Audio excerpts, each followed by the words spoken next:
Votre attention s'il vous plaît. Cet élément est en français. Contactez-nous pour savoir s'il est aussi disponible en la langue de votre préférence. Veuillez aussi noter qu'il est en audio uniquement, dépourvu de ce fait d'image originaire. À présent, nous vous convions à suivre, depuis christequality.com et evangileeternel.com, la rubrique Bible mot à mot, ou l'explication prophétique de toute la Bible, livre par livre, chapitre par chapitre, verset par verset, mot à mot.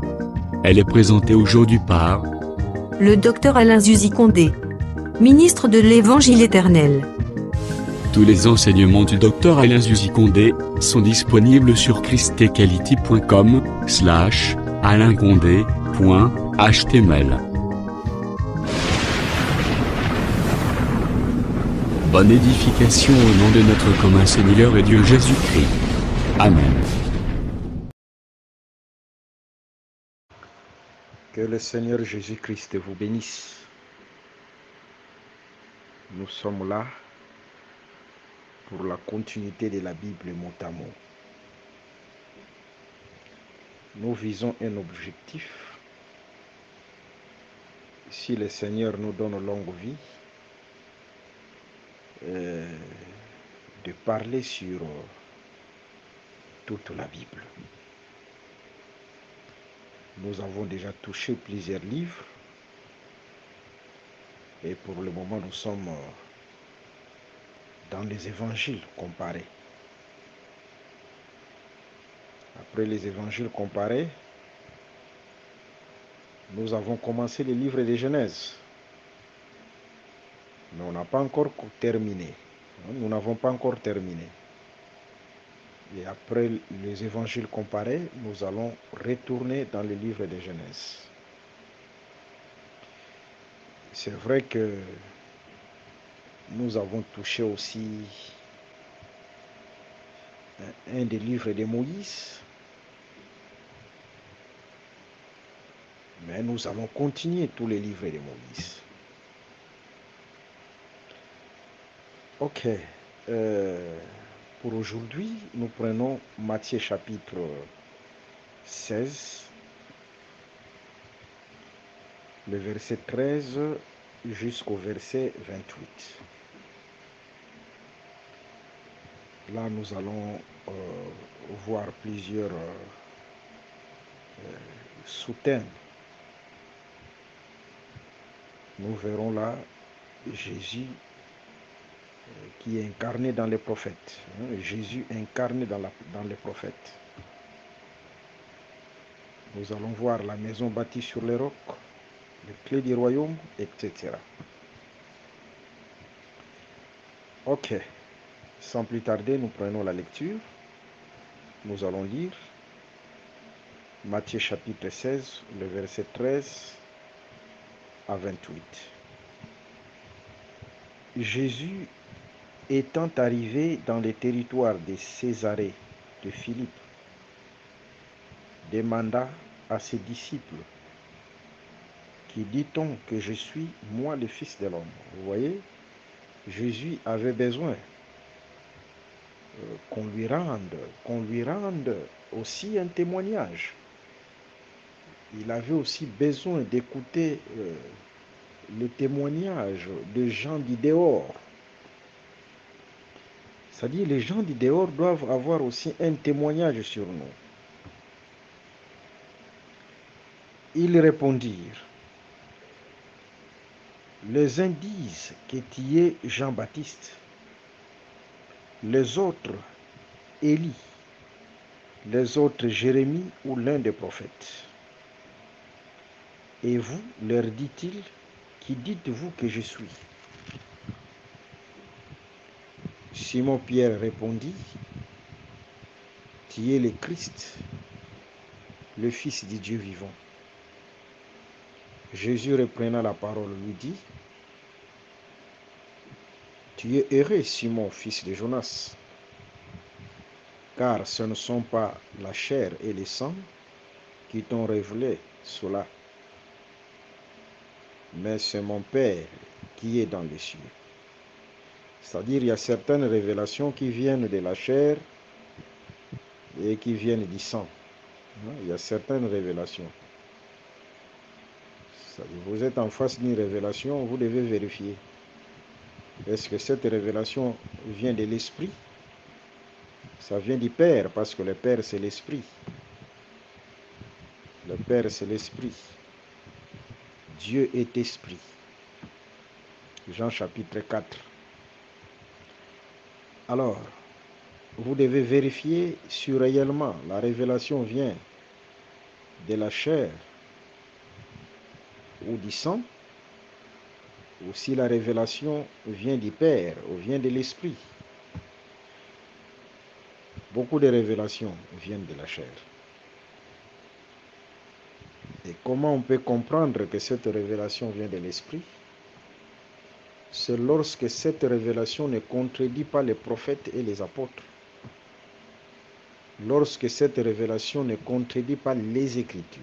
La révélation qui vient de l'Esprit, c'est une révélation qui ne contredit pas les Écritures, car Dieu se cache dans les Écritures. Que le Seigneur Jésus-Christ vous bénisse. Et moi, je t'ai dit que tu es Pierre, et que sur cette pierre ou sur ces rocs, je bâtirai mon église, et que les portes du séjour des morts ne prévaudront point contre elle. Je te donnerai les clés du royaume des cieux.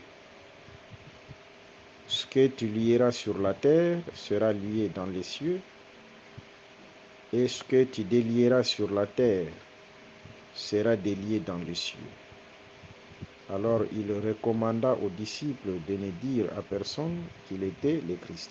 Que Dieu vous bénisse, on commence d'abord par là, et après on va continuer le verset 21 jusqu'au verset 28.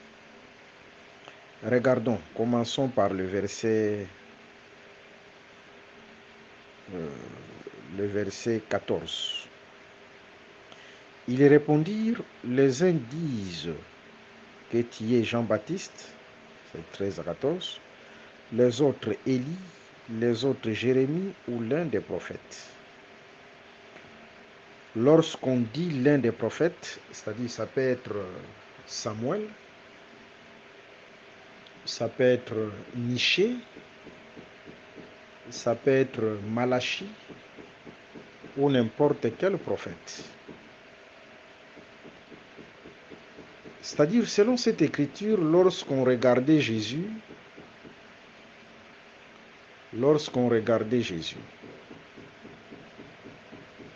on voyait en Jésus l'incarnation de tous les prophètes. C'est-à-dire, tous les prophètes étaient incarnés en Jésus-Christ. Jésus, il était à la fois Jérémie, il était Malachie, il était Élie, il était Ésaïe. Tous les prophètes étaient incarnés en Jésus-Christ. D'ailleurs, je vous dis, pas seulement les prophètes, même ces disciples qui sont devenus des apôtres, Jésus était incarné dans ses disciples. Jésus était incarné dans les apôtres. Vous voyez? Regardons, je donne un exemple.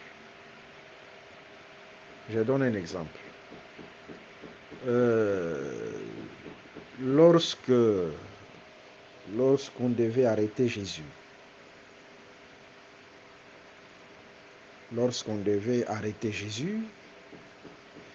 les huissiers étaient accompagnés de Judas. Judas, c'est lui qui livra Jésus. Vous voyez, les pharisiens, les sadducéens, ils confondaient Jésus à ses disciples. C'est-à-dire, ils n'avaient pas réellement la maîtrise du visage ou de la figure, de la morphologie de Jésus-Christ. Raison pour laquelle il fallait utiliser une personne qui les connaissait mieux Parce qu'on devait les confondre à Pierre, on pouvait les confondre à Matthieu, ou on pouvait les confondre à Nathanaël ou un autre apôtre, un autre disciple. Vous voyez? C'est-à-dire lorsqu'on regardait Jésus, c'était difficile de les distinguer de ses apôtres, de ses disciples. C'était difficile. Vous voyez? Alors, raison pour laquelle on devait utiliser celui qui les connaissait mieux, Judas. Et Judas dira, celui à qui je donnerai un baiser, c'est celui-là, saisissez-le. Vous voyez? Jésus était avec ses disciples, il était avec les apôtres.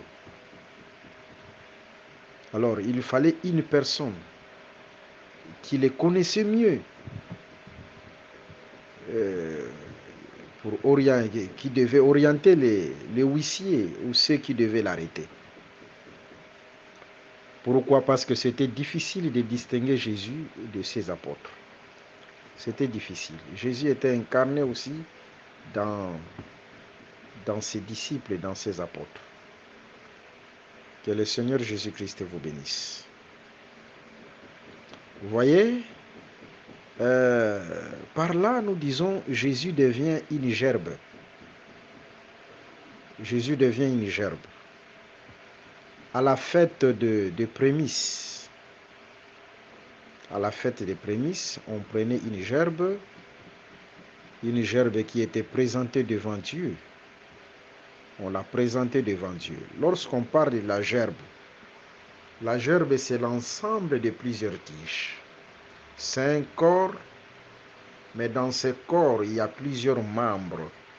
Dans ce corps, il y a plusieurs tiges. Vous voyez, c'est ça Jésus. Jésus, c'est une gerbe.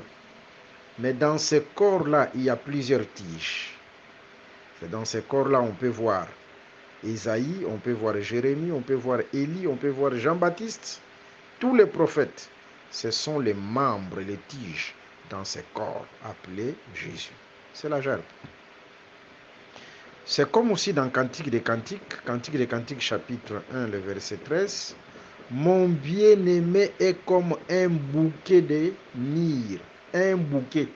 Le bien-aimé est comparable au bouquet. Lorsqu'on parle de bouquet, le bouquet c'est aussi un seul corps avec plusieurs tiges. C'est-à-dire un bouquet, par exemple des myrrhes, c'est-à-dire plusieurs myrrhes ensemble, mais ces myrrhes-là forment un seul corps. Vous voyez? Et Jésus c'est un bouquet, c'est le bien-aimé qui est comme un bouquet. Jésus c'est la gerbe. Dans ce corps-là, il y a plusieurs membres. Dans ce corps, il y a plusieurs membres. Le véritable Isaïe, c'est Jésus. Le véritable Moïse, c'est Jésus. Le véritable Jean-Baptiste, c'est Jésus. Le véritable Jérémie, c'est Jésus. Toutes ces tiges-là, c'est dans le seul corps qu'on appelle la gerbe. Que le Seigneur Jésus-Christ vous bénisse. Le verset 15, et vous, leur dit-il, qui dites-vous que je suis? Simon-Pierre répondit, tu es le Christ, le Fils du Dieu vivant. Le Fils de Dieu veut dire tout simplement Dieu lui-même. Le Fils de Dieu, c'est Dieu. Je prends une écriture. Lorsqu'on parle du Fils de Dieu, en Israël, lorsqu'on parle du Fils de Dieu, le Fils de Dieu, c'est Dieu lui-même. Les excuses. Je suis dans le livre des Jean. Je suis dans le livre des Jean. Ok. Précisément, Jean chapitre 5.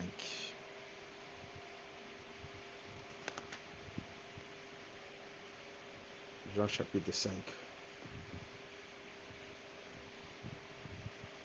Bon, avant de prendre Jean chapitre 5, je prends d'abord Jean chapitre 6. Donc, commençons par Jean chapitre 5, le verset 17 à 18. Mais Jésus leur répondit, « Mon Père agit jusqu'à présent, moi aussi j'agis. » À cause de cela, les Juifs cherchaient encore plus à les faire mourir, non seulement parce qu'ils violaient le sabbat, mais parce qu'ils appelaient Dieu son propre Père. Vous voyez, il appelait Dieu son propre Père, c'est-à-dire il se disait fils de Dieu. Cela signifie se faisant lui-même égal à Dieu. Vous voyez la réponse de fils de Dieu? Fils de Dieu, c'est égal à Dieu. C'est égal à Dieu. Selon la conception juive, la personne qui se dit fils de Dieu se fait directement égal à Dieu. Se fait directement égal à Dieu. Ça, c'est la conception juive. C'est la conception de la Bible. Le livre de la vérité. Celui qui se dit fils de Dieu se fait égal à Dieu.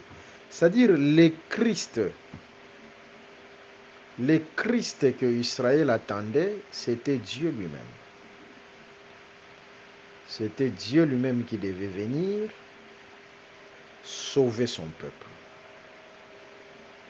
Parce que le Christ, c'est loin. Loin. Le Christ, c'est loin. En grec, c'est Christ, Christos. C'est ça, Christ. En hébreu, c'est Machia, Messie. En français, c'est loin. L'Esprit du Seigneur est sur moi, il m'a oint. Vous voyez? Et si vous allez dans l'ombre, il y avait deux types d'onction.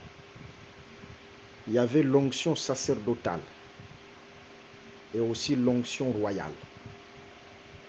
Parce que lorsqu'on parle de l'onction du prophète, c'est toujours dans les sacerdoces. Dans l'accomplissement, c'est toujours dans les sacerdoces. Vous voyez, l'onction sacerdotale et l'onction royale. Vous voyez? Alors, le Christ que Israël attendait, c'est le Christ par rapport au roi. Parce que le Christ qui ne meurt pas, c'est le Christ par rapport au roi. Le Christ par rapport au roi.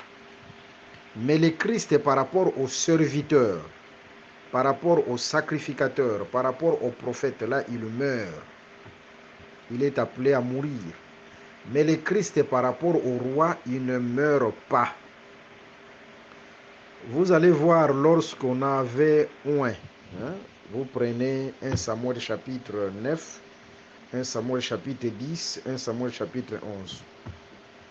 Nous devons être des lecteurs de la Bible. Lorsqu'on avait oint Saoul, le peuple a poussé des cris. Le peuple a poussé des cris. Vive le roi, vive le roi. À part là, nous comprenons l'onction royale. Le Christ comme roi, parce que le Christ c'est loin. Le Christ comme roi, il ne meurt pas. C'est ça, vive le roi. Le Christ comme roi ne meurt pas. Alors, c'est ce Christ-là que Israël attendait. Et lorsque l'Éternel permettait qu'un roi soit établi à Israël, ce roi était chargé d'une mission. Par exemple, lorsque celui-ci, Saoul a été établi au roi, il avait une mission. Je vais lire une écriture. Un roi en Israël, ce n'est pas n'importe qui un roi en Israël.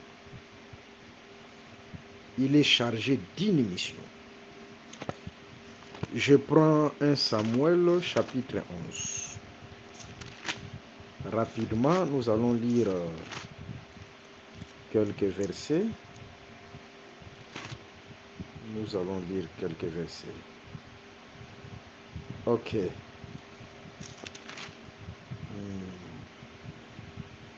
11. 1 Samuel chapitre 11.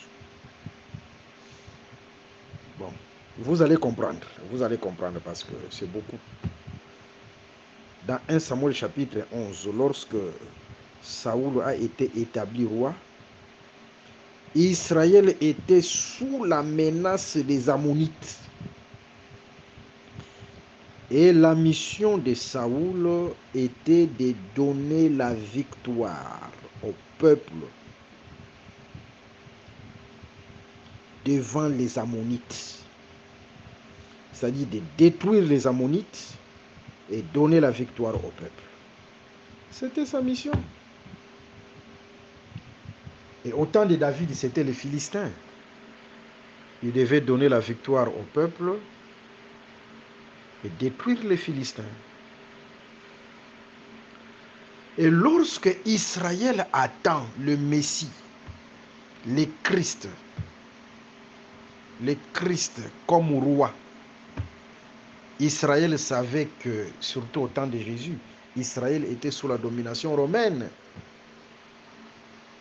Il savait que nous sommes sous la domination des nations.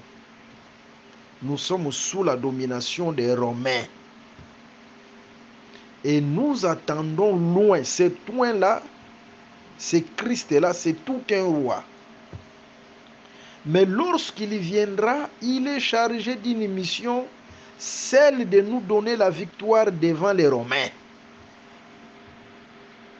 C'est ça. Lorsque Israël attendait le Messie comme roi, le Christ comme roi, c'est parce qu'Israël était sous la domination des Romains. Était sous la domination des Romains.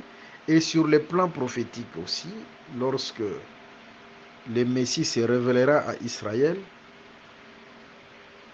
il aura pour mission de donner la victoire à Israël devant l'Antichrist. Parce que c'est l'Antichrist qui régnera sur la terre après l'enlèvement de l'Église. Et lorsque le Messie va se révéler à Israël, il aura pour mission de donner la victoire au peuple d'Israël qui sera dominé par l'Antichrist. Que le Seigneur Jésus-Christ vous bénisse. C'est pourquoi lorsque Jésus posa la question à ses disciples, après avoir écouté les différentes réponses à la question que lui-même avait posée,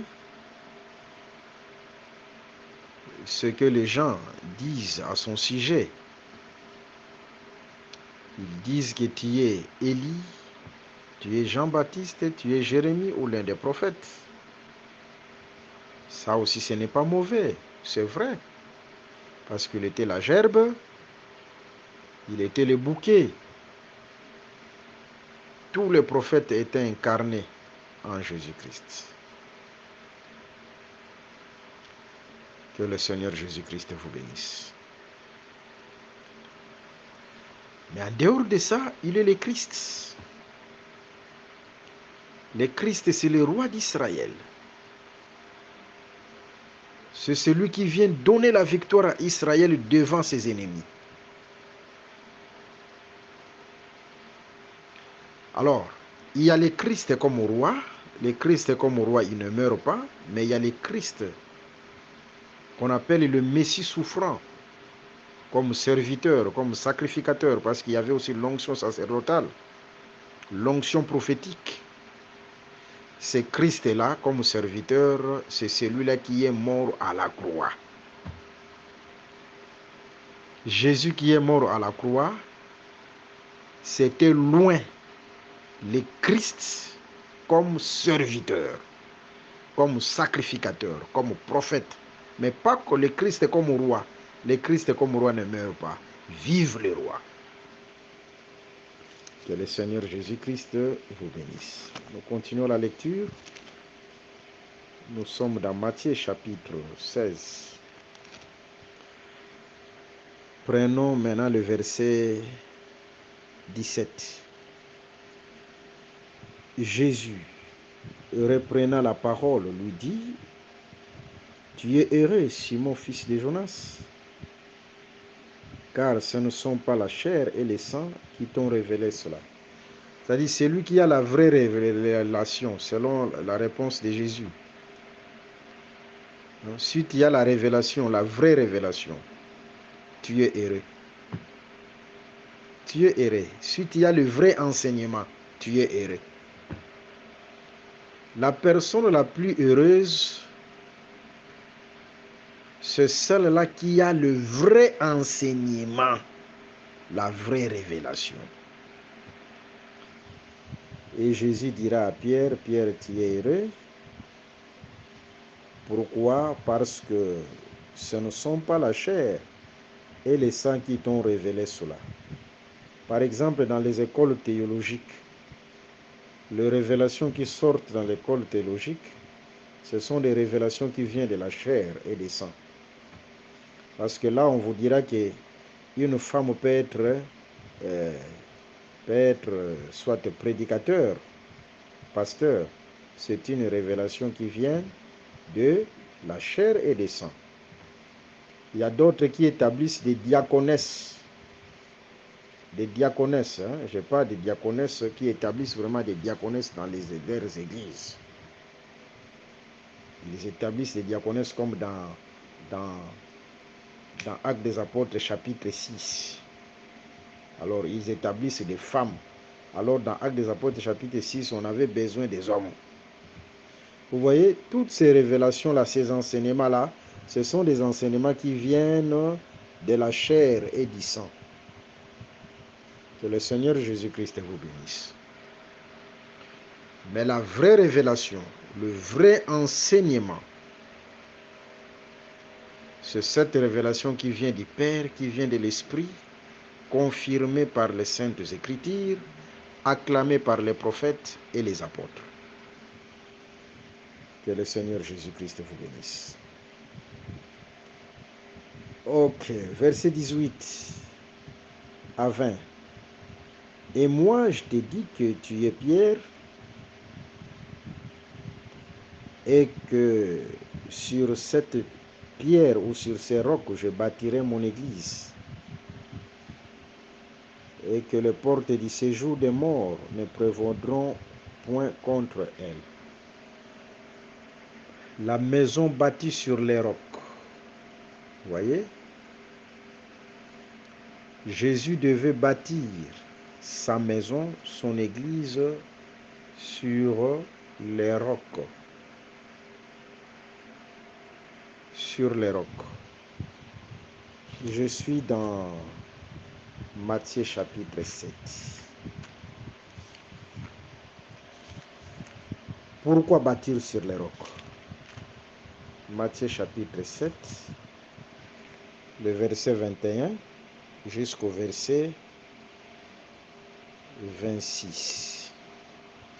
Ceux qui me disent Seigneur, Seigneur, n'entreront pas tous dans le royaume des cieux, mais celui-là seul qui fait la volonté de mon Père qui est dans les cieux. Ce n'est pas le fait de dire Seigneur, Seigneur Jésus que tu entreras dans le royaume des cieux. Ce n'est pas ça d'abord. Plusieurs me diront en ce jour-là, Seigneur, Seigneur, n'avons-nous pas prophétisé par ton nom? N'avons-nous pas chassé des démons par ton nom? Et n'avons-nous pas fait beaucoup de miracles par ton nom? Verset 23. Alors je leur dirai ouvertement, je ne vous ai jamais connu. C'est-à-dire, depuis l'éternité, je ne vous ai jamais connu. Retirez-vous de moi, vous qui commettez l'iniquité. C'est pourquoi quiconque entend ces paroles que j'ai dites et le met en pratique sera semblable à un homme prudent qui a bâti sa maison sur les rocs. Voyez, celui qui bâtit sa maison sur les rocs est appelé homme prudent. Pourquoi homme prudent? La réponse, la pluie est tombée, les torrents sont venus, les vents ont soufflé et se sont jetés contre cette maison. Elle n'est point tombée parce qu'elle était fondée sur les rocs. C'est-à-dire, cette personne-là, celle qui a bâti sa maison sur les rocs, il connaît bien les intempéries.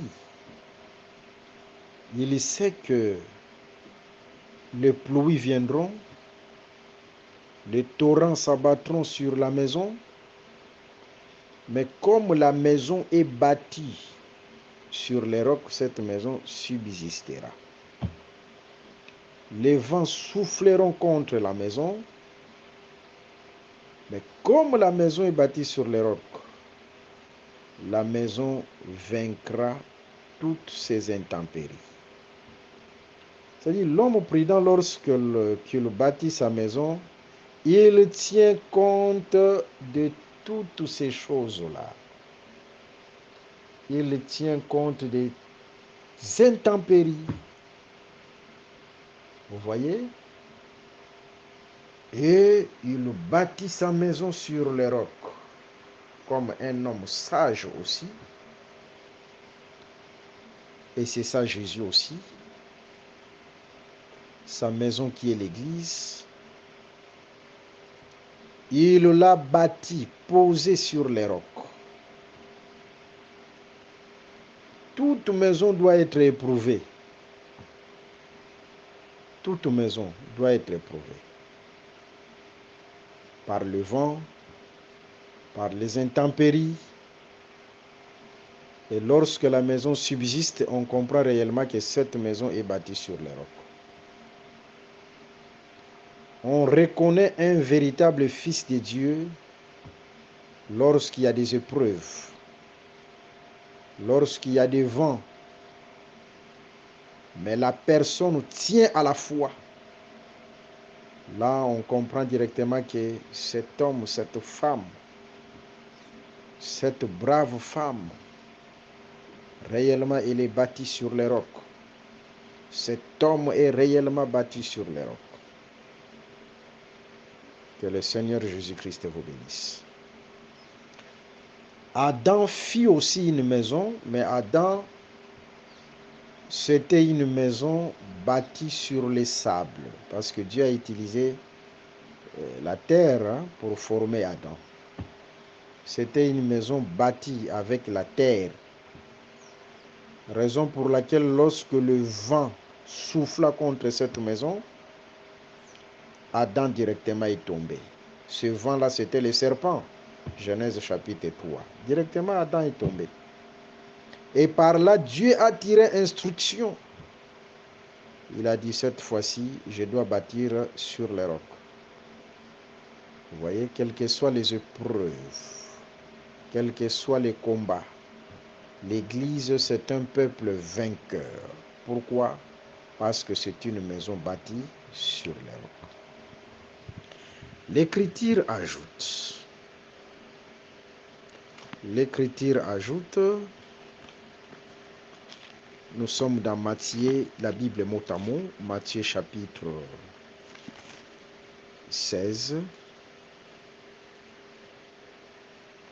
Toujours dans les versets 18. Je bâtirai mon église. C'est-à-dire l'église, c'est l'église de Jésus. L'église, c'est l'église de Jésus. Vous savez, dans l'ombre, si vous prenez Genèse chapitre 2, le verset 8 à 10, je peux lire ça. On lit Genèse chapitre 2. Nous lisons le verset... Ok. Le verset 8. Puis l'Éternel Dieu planta un jardin en Éden. Qui a planté ces jardins-là? C'était Dieu. Pour dire ces jardins-là appartiennent à Dieu. Parce que c'est lui-même qui avait planté.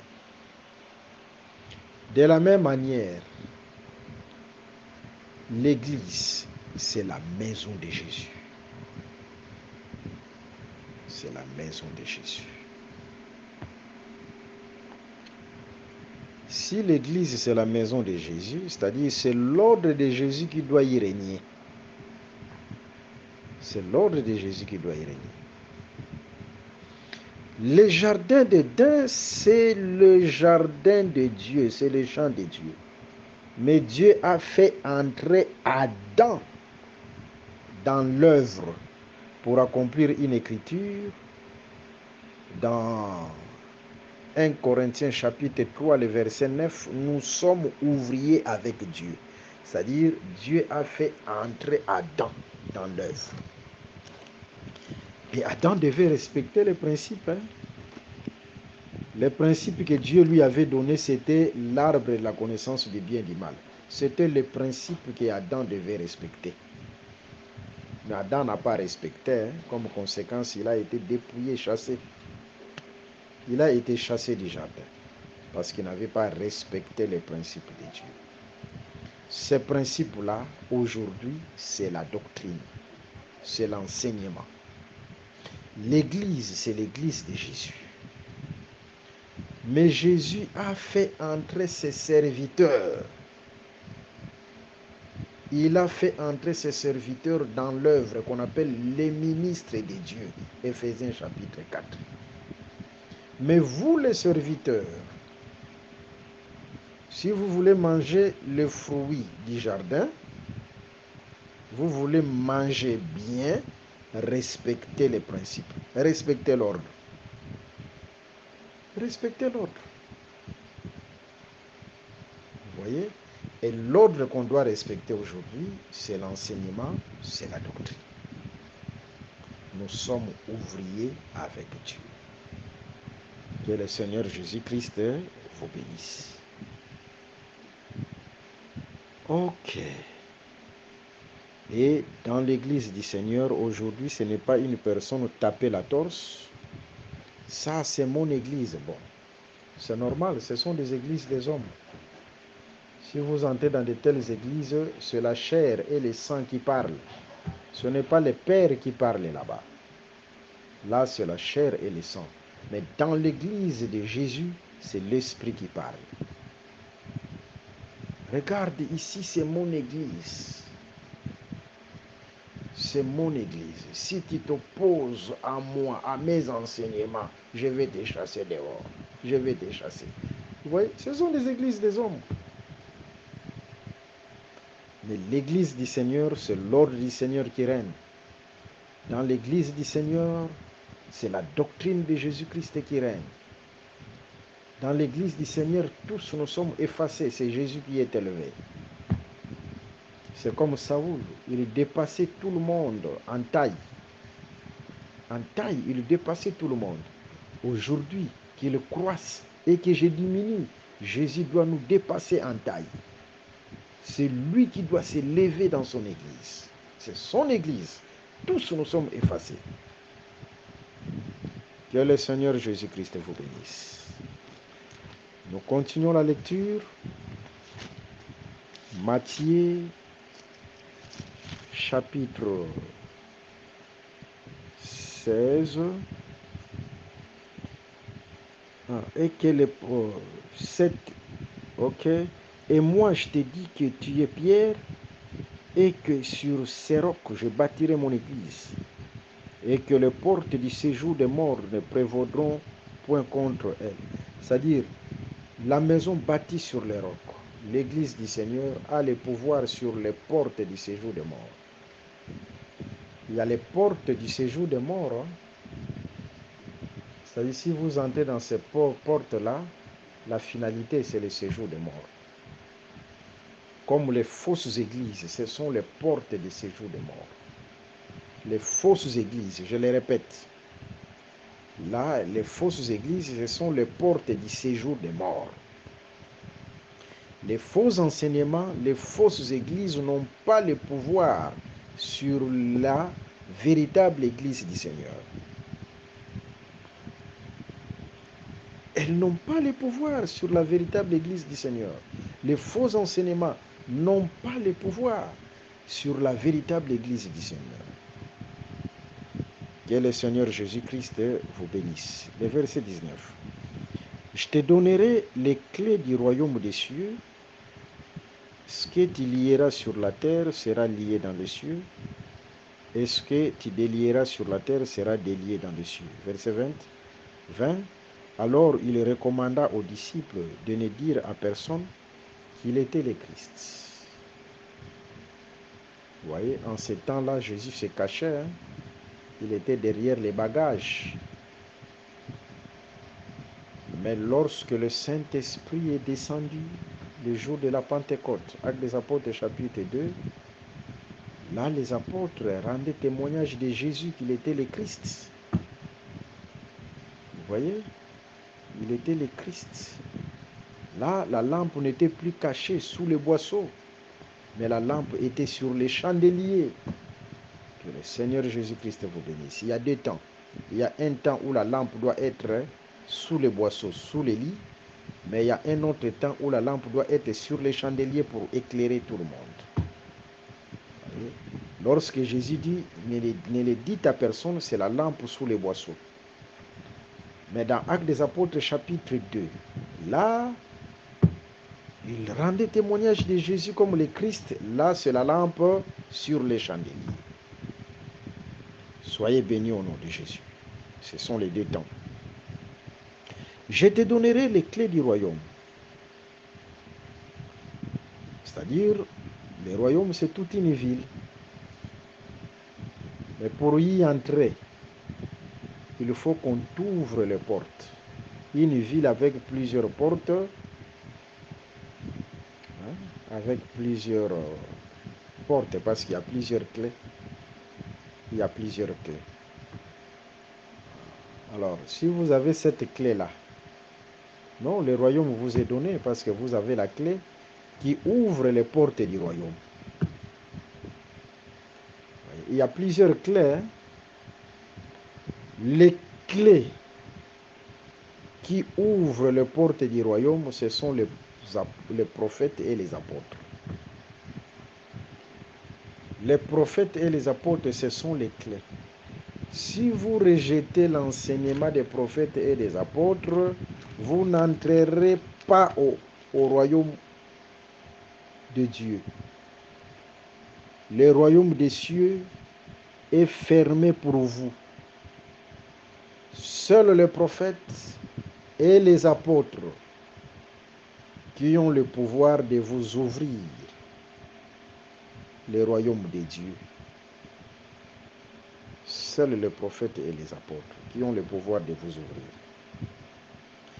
Dans plusieurs églises, ils ont rejeté l'enseignement des prophètes et des apôtres. Éphésiens chapitre 2, 20. Nous sommes fondés sur l'enseignement des prophètes et des apôtres, Jésus-Christ lui-même étant la pierre angulaire. Plusieurs églises ont rejeté cet enseignement-là. C'est pourquoi le royaume des cieux est fermé pour eux. Le royaume est fermé pour eux. Soyez bénis au nom de Jésus. Ce n'est pas le fait d'aller chanter, d'aller danser, de citer le nom de Jésus dans vos lèvres que vous entrerez dans les royaumes. Loin de là. Entrez dans les royaumes, il y a les clés. Et ces clés-là qui ouvrent les portes du royaume. Ce sont ces clés-là qui ouvrent les portes du royaume. Lorsque je vois dans Apocalypse chapitre 21, les portes de la Nouvelle Jérusalem. Dans chaque porte, il y a la présence de l'ange. C'est-à-dire, si tu veux entrer dans cette ville-là, il faut d'abord passer par l'ange. C'est l'ange qui te fera entrer. Ici, ce sont des anges incorruptibles. Ce ne sont pas les anges déchus. Ici, ce sont des anges incorruptibles. On ne les corrompt pas. Parfois, pour passer une classe, tu veux passer une classe, tu corromps le professeur pour passer à une autre classe. Mais pas dans les royaumes, parce qu'à la porte, il y a l'ange. C'est un ange incorruptible. Et tous ces gens-là qui marchent dans les aventures n'y entreront pas. L'ange est à la porte, il veille. C'est un ange qu'on ne peut pas corrompre. Cet ange-là, on ne le corrompt jamais. On ne le corrompt jamais. Il est incorruptible. On ne le corrompt jamais. Pour dire, dans ces royaumes-là, dans cette ville-là, seuls ceux qui ont gardé l'enseignement des prophètes et des apôtres, qui marchent dans la sincérité, qui vont entrer dans cette ville, dans ces royaumes. Que le Seigneur Jésus-Christ vous bénisse abondamment.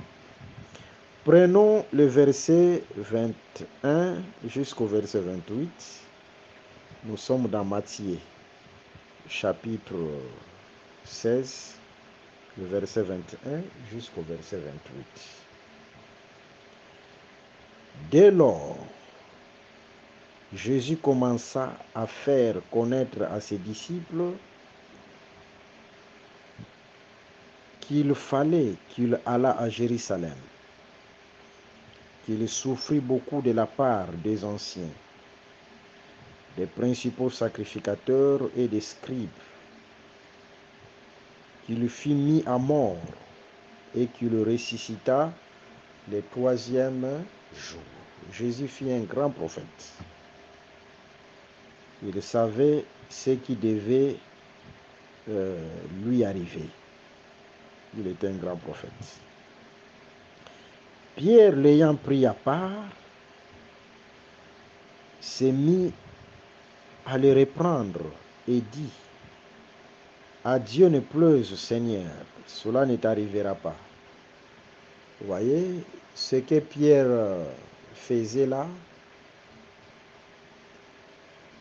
Il contrecarrait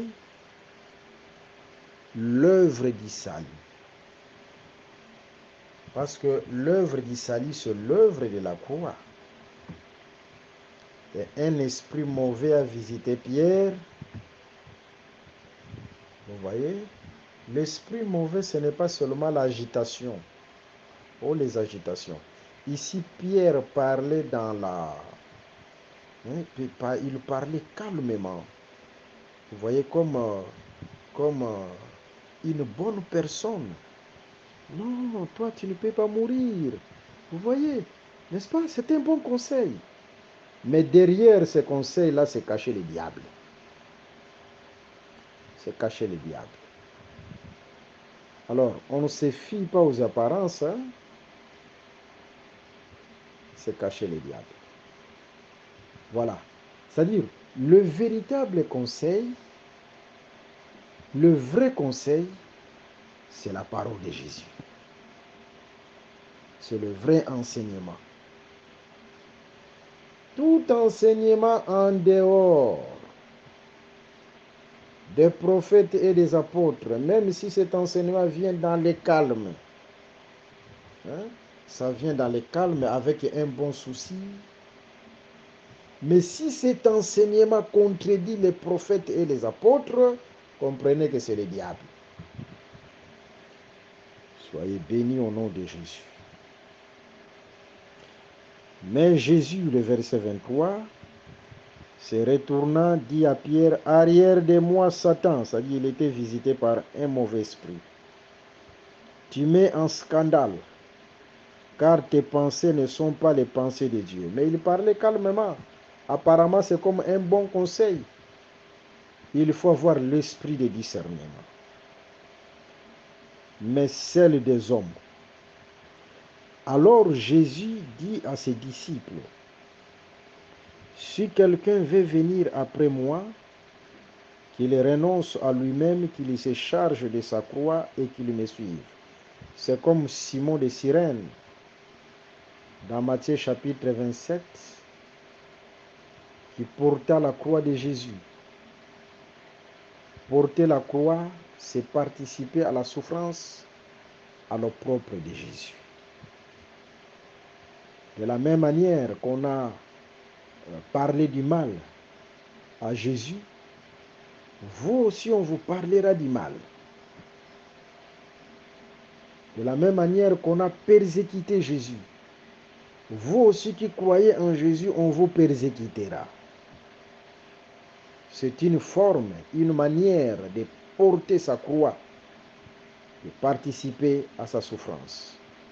Mais là on vous persécute, là on dit des mal contre vous, qu'on ne trouve pas ce mal en vous, et pardonnez comme Jésus-Christ aussi a pardonné. Car celui qui voudra sauver sa vie, le verset 25, la perdra, mais celui qui la perdra à cause de moi la trouvera. On sert Jésus dans l'esprit des sacrifices. Et que servirait-il à un homme de gagner tout le monde s'il perdait son âme? La plus grande valeur, la chose qui a du prix dans une personne, qui a de la valeur dans une personne, c'est son âme. L'âme, c'est la chose qu'on doit bien et très bien garder. Ce n'est pas d'abord l'argent. Ce n'est pas d'abord soit les 100 000 dollars, les millions que tu as. La chose la plus précieuse que tu dois bien garder, tu dois bien protéger, c'est ton âme. Et l'âme est gardée dans l'enseignement de Jésus. Si vous croyez sincèrement en Jésus-Christ, comprenez que votre âme est sécurisée, votre âme est gardée. Si vous mourrez aujourd'hui, vous irez au ciel. Vous entrerez dans les royaumes des cieux. Que le Seigneur Jésus-Christ vous bénisse. Ou que donnerait et que servirait-il à un homme de gagner tout le monde s'il perdait son âme? Ou que donnerait un homme en échange de son âme? Que donnerait un homme en échange de son âme? L'âme, c'est la chose qu'on doit bien garder, qu'on doit bien sécuriser. C'est la chose la plus précieuse. Que Dieu vous bénisse. Le verset 27 à 28. Car le Fils de l'homme doit venir dans la gloire de son Père avec ses anges, et alors il rendra à chacun selon ses œuvres. Tout œil le verra. C'est l'avènement du Seigneur, nous avons parlé de ça.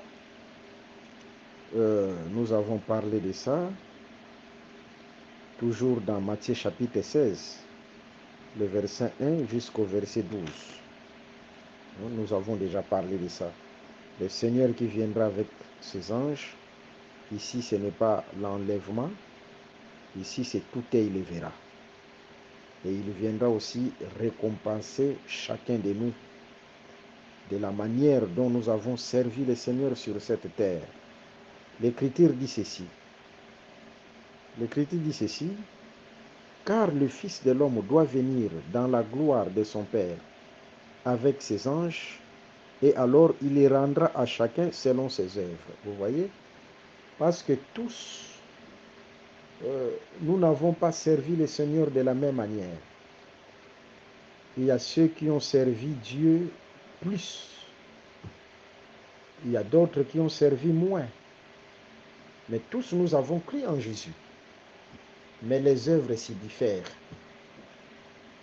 Rendre à chacun selon ses œuvres, il y a des étoiles qui brilleront plus et des étoiles qui brilleront moins. Lorsque Paul parlait des corps célestes, Paul a fait mention des corps célestes dans son enseignement. Dans 1 Corinthiens chapitre 15, c'est là où il avait parlé des étoiles qui brillent plus et d'autres qui brillent moins. Mais regardons comment il a clôturé son discours. Comment il a clôturé son discours. Je suis dans 1 Corinthiens chapitre 15,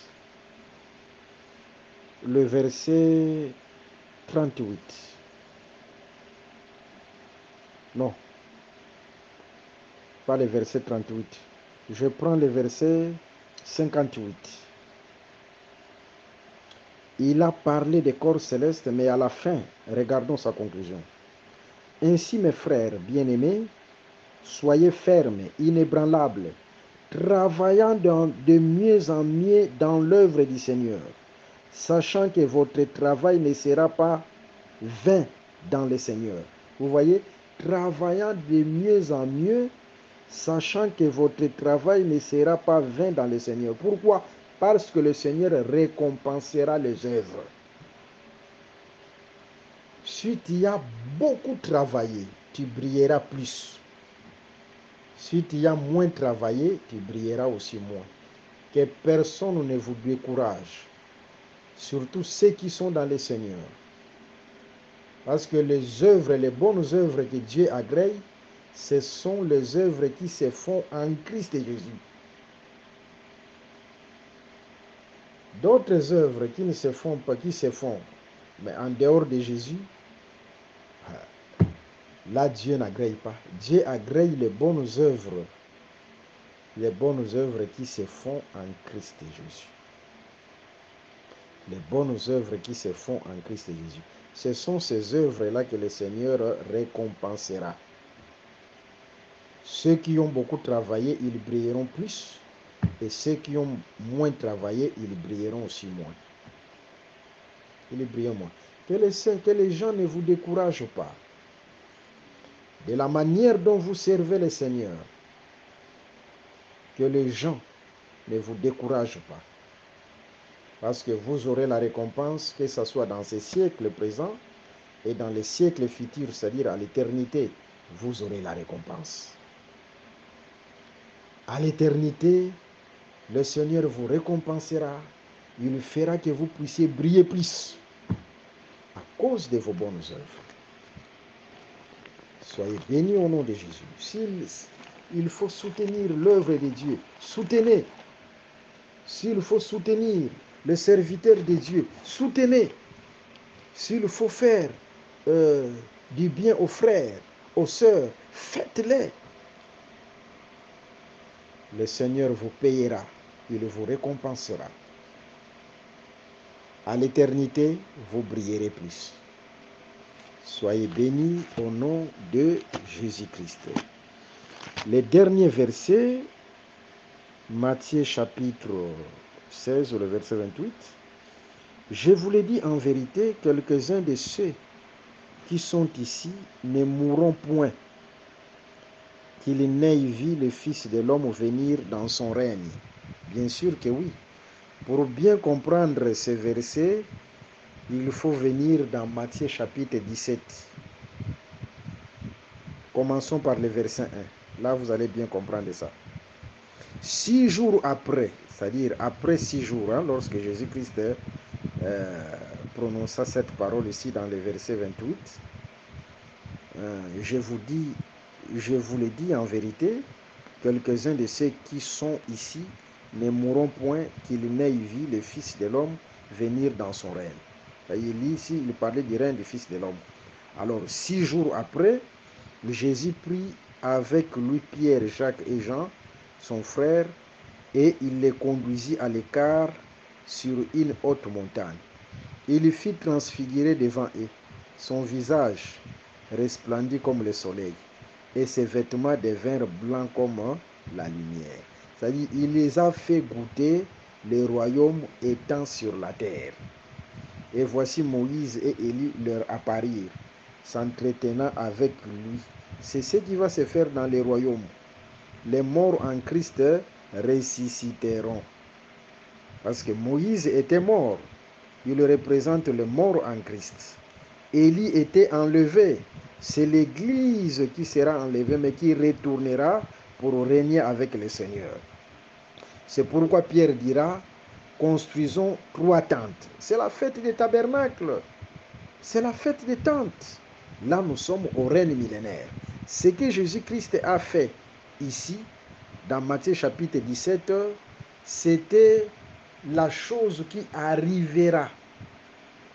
C'était la chose qui arrivera. Il parlait déjà de son règne. Vous voyez? C'est pourquoi dans le verset 28, Jésus dira, quelques-uns d'entre vous ne mourront point qu'il n'ait vu le Fils de l'homme venir dans son règne. Quelques-uns là, il y a Pierre qui a vu. Quelques-uns là, il y a Jean qui a vu. Quelques-uns là, il y a Jacques qui avait vu. C'est-à-dire, il y a Jean, il y a Jacques et il y a Pierre. Vous voyez? Ce qu'ils ont vu sur la haute montagne là, sur la montagne là, c'est ce qui arrivera dans les règnes de Jésus-Christ. C'est-à-dire, il les a fait goûter les règnes, mais étant sur la terre. Il les a fait déjà goûter les règnes, pardon. Que le Seigneur Jésus-Christ vous bénisse abondamment. Nous sommes obligés de nous arrêter par ici. Si vous avez des questions, vous avez des sujets même de prière, nous sommes bien disposés et nous sommes là pour vous. Je rappelle mes numéros de téléphone, plus 243 81 28 55 419, plus 243 89 444 52 77. Soyez bénis au nom de Jésus-Christ. Merci d'avoir suivi ce message et que Jésus-Christ vous bénisse. Si vous avez une question à l'intention de l'homme de Dieu, si vous voulez que l'homme de Dieu prie pour vous, si vous voulez vous confier à l'homme de Dieu, ou si vous voulez tout simplement bénir l'homme de Dieu, contactez-le directement si ses coordonnées sont disponibles depuis sa page. Sinon, contactez-nous et nous lui transmettrons vos préoccupations. N'oubliez pas de faire un tour à notre page évangélisation pour voir en quoi vous pouvez vous rendre utile à Christ par cette œuvre. Que Dieu vous bénisse tous. Amen. ChristQuality.com. Les cieux en un clic de la souris. Évangile-éternel.com, le site de l'Évangile éternel. Christ Equality Fondation, équilibrer la manne ramassée dans le désert de sorte que chacun ait un maire. Branchez-vous sur ChristEquality.com ou sur évangile-éternel.com et vous attendra au rendez-vous. La radio mondiale évangile-éternel.com, enseignement non-stop. La télé prophétique, évangile-éternel.com TV. Enseignement quantique et documentaire biblique. L'église virtuelle, assemblée et culte de prière des saints, en ligne et en direct. La rubrique Pasteur et thème. Retrouvez tous les ministres de l'Évangile éternel, en vidéo, audio et texte. La rubrique Bible révélée, explication prophétique de la Bible, mot à mot. La rubrique questions et réponses, expose les réponses des ministres à vos questions difficiles et compliquées. La rubrique prophétie et actualité, décrypte pour vous, l'actualité, en rapport avec les prophéties bibliques. La rubrique Aréopage, ouvre à tous, et sans censure, le libre débat et exposition contradictoire. Évangile-éternel.com, démystifié au moyen de l'enseignement, des erreurs, des fausses religions, églises, doctrines et philosophie. Nos enseignements confrontent l'apostasie et les idées préconçues pour vous attacher à la saine doctrine. Vous y trouverez de l'exhortation, du réconfort spirituel et de l'incitation à vous sanctifier. Sur évangile-éternel.com, sollicitez une requête de prière, et les ministres et plusieurs implieront pour vous. Retrouvez des cantiques chantés par des saints et des cantiques instrumentaux. Venez y apprendre d'autres langues à travers la Bible audio multilingue. Les enseignements sont en toutes les langues. évangile-éternel.com, le site de l'Évangile éternel. Motivez-nous en souscrivant à l'une de nos chaînes YouTube, celle de votre préférence linguistique. Et venez évangéliser avec nous en partageant, autant que faire se peut, notre site web, nos YouTube channels ainsi que toutes nos publications.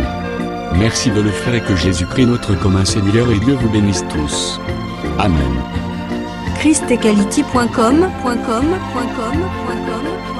Les cieux sont à la portée de votre main, juste par un simple clic de la souris.